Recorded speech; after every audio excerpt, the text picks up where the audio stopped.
Garama ya muturire yahota kwambatira makiria thutha wa ruhonge rwa kuramata thogori wa maguta EPRA kuga no iguthii na mbere na kwambatiria thogora wa maguta bururi-ini.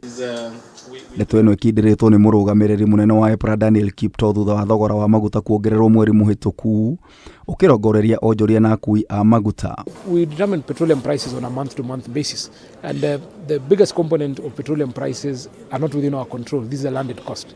This is determined by international factors. The other ones are the transport and distribution costs.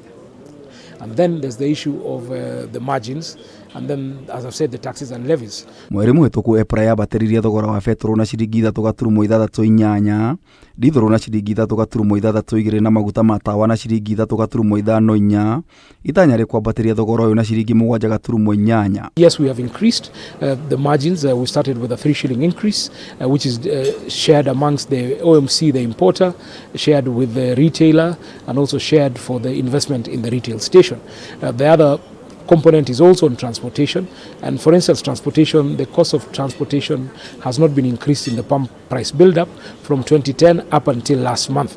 And if you are a transporter, you ask yourself, when in 2010 the price of diesel was about 70 shillings, we are now at 150 shillings, 2x.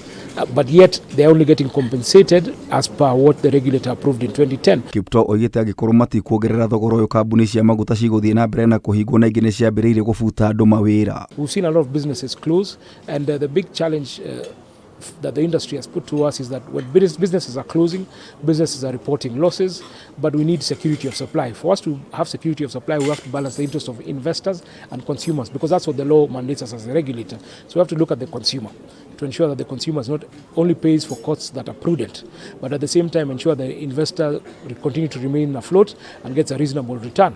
If we don't ensure that these investors remain afloat, the next question the public will be asking us is, hakuna mafuta? Kwa nini hakuna mafuta? If all the transporters have shut down because they are not getting a return, they are making losses, or the oil marketing companies are making losses.